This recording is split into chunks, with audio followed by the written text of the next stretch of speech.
Hello, my name is Carl Surrey and this is a video tutorial for the Facebook group called Fans of Serif Software. Now in this tutorial I would like to look at using RAW files in PhotoPlus rather than JPEGs or TIFFs or any other type of image files. Now before I go on to look at using the RAW files, I'd just like to say that back in June 2015 I did a written tutorial which can be downloaded from the Fans of Serif Software Facebook page, and in that version I used PhotoPlus X6, and this was a screenshot that I took and used in that written tutorial. And I'd just like to compare it with the screenshot with the new version that I've now got, which is PhotoPlus X8. So I will flip between these two to point out some of the differences that I have noticed. There may be some that I haven't noticed yet, but if I go back to the first one, down the left hand side of the RAW panel, when it opens up, in the old version, down the you've got these preset options for processing your RAW file, and as you can see from this sort of slide bar here, there wasn't much room left to drag this down and bring up the few that can't be seen below this point. If I go back to the new version,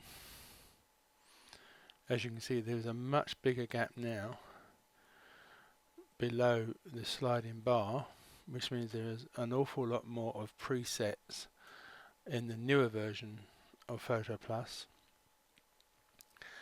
And then if I go back again to the older version, running along the top of various options, and then there was 4 options here, then there was the undo and redo, then there's the split screen options, then you got the zoom in options, and then you had 2 more icons at this end. So you had 4 this end and 2 at this end. If I go to the new version, you've now got 5 options up here, which I believe is that one there's the newest one. Can't remember what that is, I'll have a look when I get to it. This bit here in the middle is the same, but on the end here you've now got 3 options, and the new one that's been added is this gradient map, which I will be having a look at when we get to actually open the import RAW panel. Right, so that is a quick look at how it has changed since 2015 and when I was using PhotoPlus X6 to the new version X8, which I'm now using in 2016. So I will close these images down and I will be back to look at actually using the RAW processor. So what is a RAW file? Well, RAW is just a sort of a generic name for files that various companies uses, like Canon's are called CR2, Nikon's are called DNG, and I'm guessing Sony and Fuji and other film camera people, makers, will use their own type of RAW file. So I use Canon cameras, so I've got mine are called CR2. So if I go to the folder where I've got some images, I make my cameras save the image in both CR2 format and JPEG format. JPEG format is where the camera will do the processing for you. It will take its best guess and it will compress the image. It will get rid of some of the pixels, and on the whole the camera does a pretty good job of this, but it may not be exactly what you want. Whereas the RAW file is a much bigger file. I don't know whether this will tell me how big. Oh, like this. The JPEG is 176 megabytes, and this isn't going to tell me. Let's have a look at properties. There, this is 10.7 megabytes. So this is much bigger than its JPEG counterpart, although it's the same image. This is because the RAW file saves every bit of detail that the camera has captured. So this means that you can tinker with it and make alterations much better and get a much better result than with the JPEG file, because there's not as much information in the JPEG file for you to mess around with. So if you're very good at taking pictures and don't need to tinker with them that much, go ahead and shoot in JPEG. But if, like me, you do need a bit of help, then I would suggest you use the RAW settings, or like me, you get it to take both pictures. I do this mainly so I can quickly look at the JPEG version and see whether I like it on the computer, and if I don't like it, I will just disregard it and carry on, and if I do like it, I will close it down, come back to the RAW version, and then start processing it. Now, if you have only one photo program on your computer, you could just double click this and it will open up in that program, be it PhotoPlus or Photoshop or Elements. I have Elements and PhotoPlus, so I will have to right click and then come down, open with PhotoPlus, and then it will open up in a panel called the Import RAW. Now this gives you the in the middle here you have the representation, not the representation, the actual image. And like I mentioned in the first part of this tutorial, down the left here you have these presets. I'll come back to those in a minute. Along the top here you have the icons, the first one being the pan tool, which means you can click on the image. If you zoomed out in quite a way, you could then drag it around and look at different areas. You have the red eye tool, which is very similar to the red eye tool in the normal part of PhotoPlus. Then you have a spot repair tool, which again is similar to the one in the main part of PhotoPlus. Now this is the new one. Clone selection, which I'm guessing is very much like the clone tool. And then you'll have crop. Then you have the redo and undo. As I haven't done anything yet, these aren't highlighted. Now this is the screen where you can see the changes that you've made. At the moment I have it set on view the whole image, so whatever changes I make will be made globally. I could split the screen, and one half will then remain how it was originally, and the other half will show you the changes that you've made. But I will come back. I prefer to do it globally, and then I can always show you later the split screen version. So I'll go back to global, and obviously here you've got the zooming out and zooming in. Like I said, if I zoomed in and then use the pan tool, you can drag it around as and wherever you want. Let me zoom back out again to about there. The next option is zoom to the selected rectangle. I'm guessing if I draw a line there, it will zoom straight in. I'll come back out again. Now, the create mask, I must admit I don't really know what that does, and I haven't really got around to tinkering with that part of it yet. I'll leave you to learn that bit by yourself. The next one is gradient map. I will be looking at this later. I've tried it twice. First time I got it to work, second time I didn't. So hopefully this time it will work. Right. Down the right hand side of the import raw panel, at the top you have a histogram, which you can alter to different types, or you can expand, and if you don't like it you can get rid of it. You did use it, I'm sure you did used to be able to change it to different types of histograms, but maybe I'm wrong, or maybe I'm remembering it wrong. Now this is you can output in different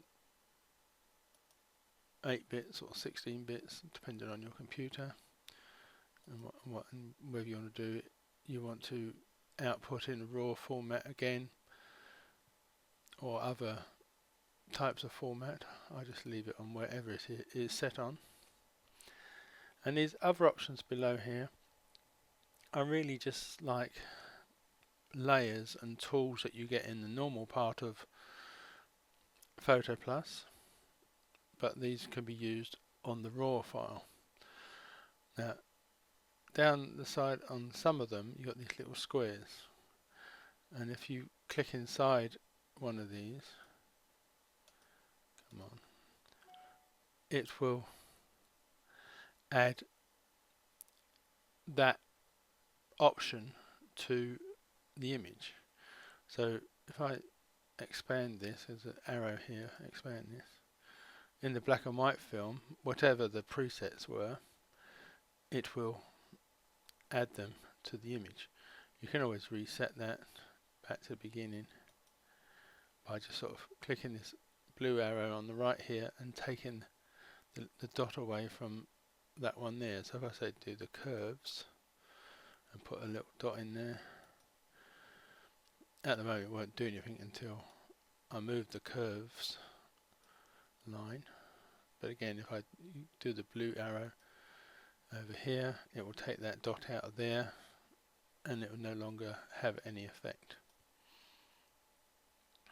So you can expand a lot of these and close them up, but invariably these two here, white balance and lighting, are always expanded when you open them, and the others are you can expand them as and if you need them. As mentioned earlier, the options down the left hand side of the screen are preset by Serif. You can make your own, but I won't go into looking at that at the moment. Maybe a future tutorial. And they're into different categories like lighting, creative. You come further down, we've got photography, hipster.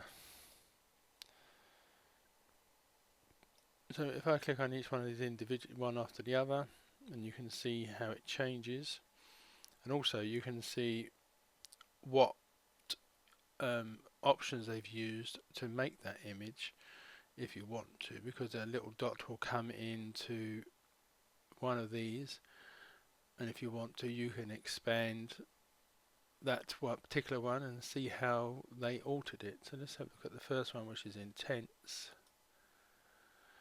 Now all that has done is put a dot into lighting and curves. So I just quickly expand the curves option. They've done this S shape here, so I'll close that again, and then look at warmer. All they've used here to make it warmer was the hue, saturation and lightness sliders. So I'm not going to look at every options that they've changed. I will just go through these, and then if you want you can just keep an eye on which ones they've used. So we go to sapphire, black and white, sepia, metropolis, glamour, old photo, etching.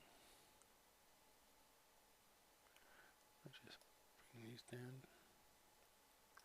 Next one is intense sepia, color enhance,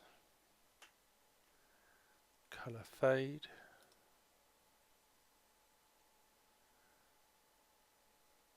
X Pro, horrible. Black and white contrast, sharpen,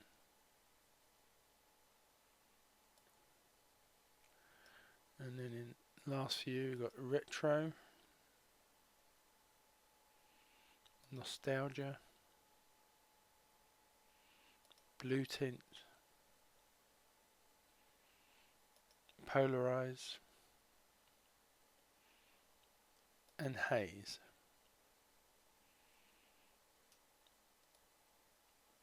So that is the presets that you can use, and even once you've used the options you can still make changes, because you could always come back over here if you didn't like what it's set on at the moment and you wanted to change the exposure of that. You can do. So you're not necessarily stuck with the presets. You could just use those as your baseline and then tinker with it. So what I'll do is I'll turn off all of these that they've used, and just to double check I'm going to reset them all.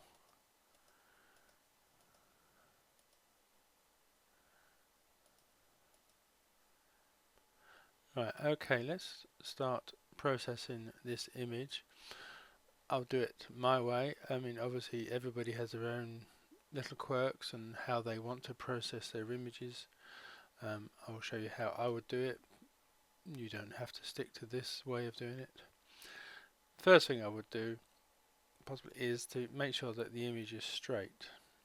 Now obviously you can tell this by the horizon line of the sea and the sky here. And if you come up to this icon up the top here, you've got the crop and straighten tool, and down the right it will give you some help on how to do the cropping or how to alter the straightness. The easiest way is you've got this grid already put on the screen, which is like helps you do like a 2/3 raw image. But I will bring this down, and there's that line. As you can see, I've pretty much got the sea and the sky line straight. But if it wasn't straight, you could alter it round whichever way you want. And if I clicked accept there, it will save the image in whatever's inside this box. But as I'm going to keep the original picture, I'm going to cancel that. So moving on to the actual processing of the image, the first thing that I would check would be the white balance. Now you can set the white balance in your camera, especially if you are going to be shooting in JPEG. That is a good idea. But if you're going to be shooting in RAW, you don't always necessarily have to remember to alter it for whatever it is you're taking a picture of. As you can see, it is currently set on daylight, but it will have the same settings that you have with your camera. So cloudy will make it a much warmer image. Shade will make it warmer still. Tungsten, which would be if you were taking pictures indoors under, I can't remember whether tungsten's for fluorescent lights or for normal light bulbs, but that fluorescent would be the next one. If you was under fluorescent lights, you should change your white balance on your camera to that, or if you're under normal lighting, you should change it to tungsten. But obviously if you're shooting in RAW, you can just do it here. On custom is just if you make any alterations outside of these options. But I will start off on the cloudy setting because I like that warmer image that I'm getting. Now the options below this, you can alter the temperature of the image, which mine is currently set on 6500 at the moment, but you can slide this down to make it a cooler image or move it right up to the top to make it a really warm image. See if I can get this back to 6500 without too much aggravation. There's got to be a problem. Oh, I know. Just go back to cloudy and it will put it back on 6500. Now the tint option, this works best, only really works that well with a black and white image. If you make it a black and white, so let's make this black and white, and then if I move that over to the green side, it will make the image lighter, and move it over to the purple side, this will make it darker. So if I turn that off and make a very horrible purple colour image, or a very horrible green image, I'll go back to the cloudy option and it will put this back to where we want it. Now saturation, again you can lower the saturation, make it sort of black and white, or increase the saturation. So you don't want necessarily to go too high. I'm just going to push this up slightly, make it a bit warmer still. Now we're coming on to lighting.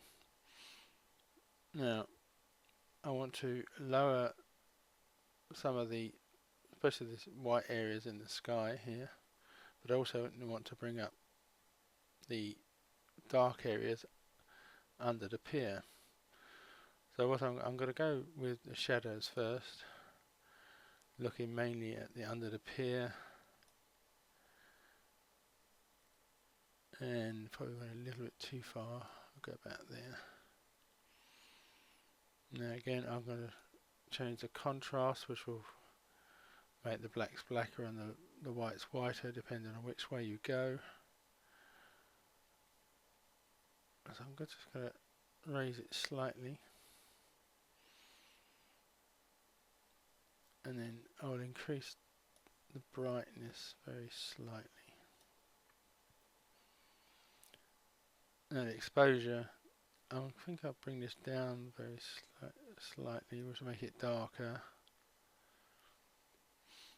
Now the bottom three really is like the shadows. It's a bit like the say for example the levels tool, where one end is the histogram is the blacks, which will be the shadows, the other end would be the whites, highlights, and the middle pointer in the levels tool is the midtones, which I think is what the black point slider controls. So if you want to make the highlights or the whites darker, which is what I want to do up here, if I bring this over to the right and then alter the black tones point as well. So a lot of this is keep going back and making alterations as I make this again, make it a bit brighter still. Maybe not have those highlights quite so dark. And just bring out the shadows a tad more. So as you can see, I'm slowly making the alterations as I want them. You would probably alter this differently. I'll just increase the saturation to bring back a bit of that colour. So obviously, as you can see, I'm adding, I don't know, hopefully you can see this, but I'm adding noise by adding extra colour and things like that. But noise reduction is covered in the panel up here. If I just expand this, you can change the different types of noise. I won't claim to fully understand which one does what, but I've always found that the luminance and colour are the best to tinker with. So if I alter the luminance, hopefully when this is finished you will see there's less noise in the image now, and I'll do the same with colour. Just bring it down a bit. So there is now a lot less noise in this image. Now, as I said, there are other options that you can use. Let's have a quick look at the curves. you can, like, there is a curves tutorial which I've made, which will explain a bit more about how this works. But I'm going to bring down the blacks a little bit on this side and raise the highlights a bit more on that side. So it's starting to look a bit mean and moody, which is, well, not necessarily how I was starting to go, the direction I wanted to go in, but this is the direction I've gone with this particular trial. Like I said, I've tried this a couple of times, and the other two versions were slightly better. So the next one I will look at is the hue saturation slider. Now, okay, I think I'll increase the lightness slightly because it is a bit dark, and I won't do much else beyond that. Now the other options down below, I very rarely ever use these, but I'll have a quick look at, obviously the black and white film makes it black and white, and the lens distortion option, where's it gone, I've lost it, lens distortion. Now it's just like using the pinch and punch warp options. You can move the slider to the left and it will sort of pinch the middle in, or if you come out to the right it will warp the middle outwards, but I won't be using that, so I'll just reset this and it'll go back to where it was. Chromic aberration, again, is not an option I fully understand, but I do know that if you zoom into an image and you've, sometimes I can't see it on here, but sometimes if you zoom right in along some edges you can see a sort of colour. It's normally green or red, or but you see a colour sort of halo around the image, and you can get rid of that by altering the chromic aberration, as I don't actually seem to have it on here that I can see. I will zoom out again, and I won't be using that option.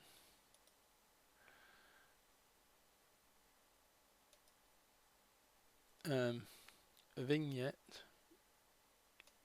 it will just add a black edge around the outside, which you can then change by increasing the intensity,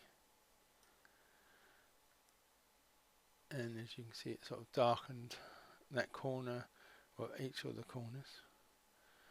You can bring it up to its highest, darkest point. You can then alter how far that blackness creeps in towards the center. So I go as close as I can, which is 0 to the left. That's the full intensity of the vignette, which is not what I want, so I will reset it back to its starting point. But I will add a smallish vignette, just to sort of partly to help darken that bright spot up there. But so we're now starting to get near to the end of the processing of this image in the raw format. Now the other thing I was going to tell you about was the gradient mask, which was a new one on me, and until today I'd never used it. And like I said earlier, I've tried twice. First time it worked, second time it didn't, so I will try again. Okay, when I tried to use the gradient map, the whole program crashed and I had to restart the whole process, and I've got back to this image here, and I've probably almost certainly not have used the same settings, because I didn't make notes of the settings I was using. So I've got it to this far to this image, and before I go on and use the gradient map mask, I just want to go back to something I touched on earlier, which is about showing you how far this image has come from where I started. And so up here in this, along the top here, you've got the split screen icon. If you click on that, it will split the screen so you can see this is where it started and this is where we are now. There are 4 different types of split screen. You can have it going horizontally,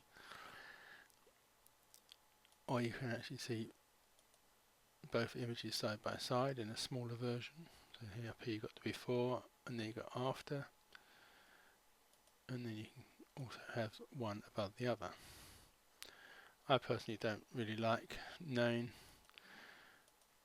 where I sort of started from, so I just leave it on the global version, and I just go by my own personal tastes. Okay, once again I had problems with making the gradient mask, so I had to restart yet again. So this is a 3rd version of this image, and I've tried to get it as close to where I was before. Now I will try once more to use the gradient map, and I would recommend that you use this option last of all, because of the amount of problems I've had with it.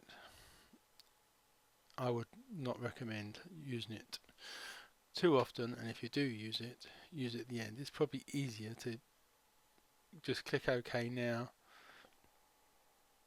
take the image back into PhotoPlus, and then add a gradient that way, via a new layer. So I will give it one more go. So the icon for this gradient mask, as you can see, it is darker at the bottom than it is at the top. Now, in all my attempts to do this, this is what happens, and I will show you what I mean. So if I click on this now, immediately all the presets down the left hand side are blanked off and cannot be used. On the right hand side, we now have all the options that were available when we were using the actual image itself, but now these are options that will affect the mask. Now if I click as near to the middle as I can get,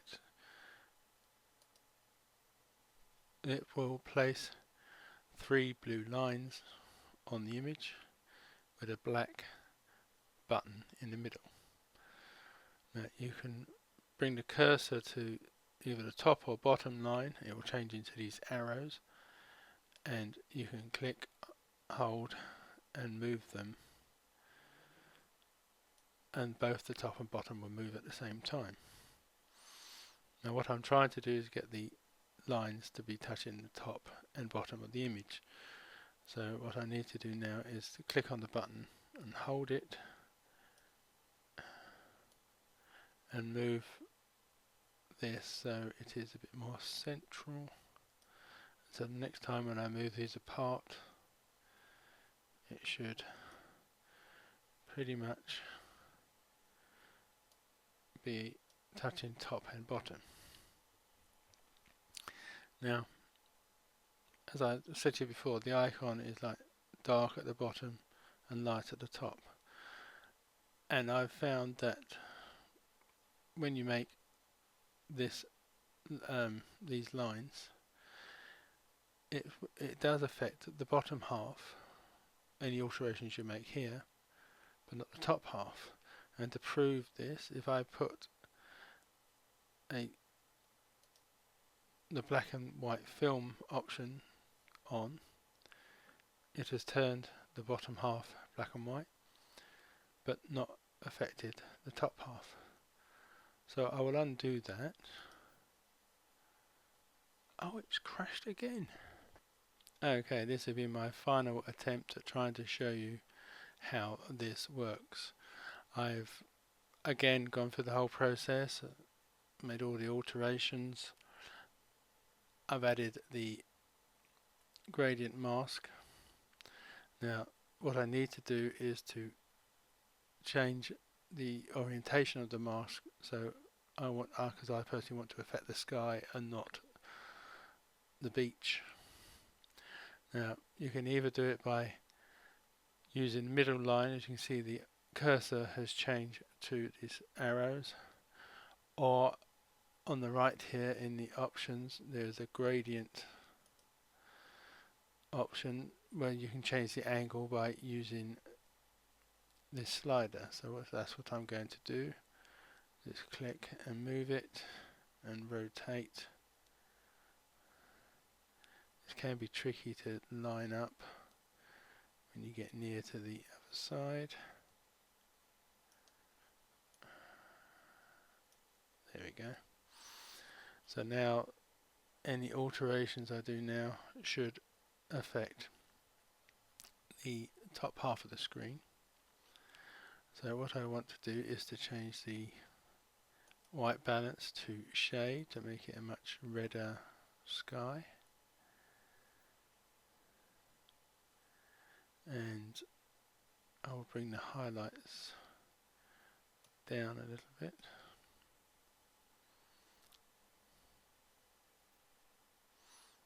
And the exposure make a bit darker.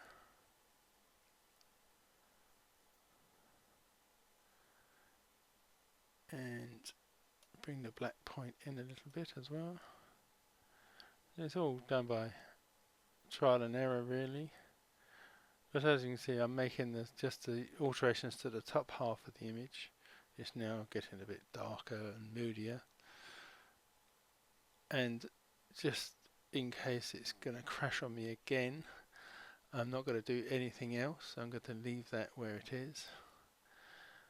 But as you can see, you could then go on and make all sorts of different alterations. So when you've finished, you click OK, and it will return it all back to normal PhotoPlus, where you could then carry on and edit it as you want. Thankfully, that is the last time I'm going to use the gradient mask, I think, because it is more trouble than it is worth, and maybe your computer is much more stable than mine, and you get on better with it. But personally, going from my experiences today, I would just process the raw image normally, for want of a better phrase, forget about the gradient mask, bring it back into PhotoPlus, and then add masks and gradients to the tools that you use to make your alterations to just one half of the image as you see fit. Right, that is this tutorial over. Thank you for your patience and good luck with your raw processing. Goodbye.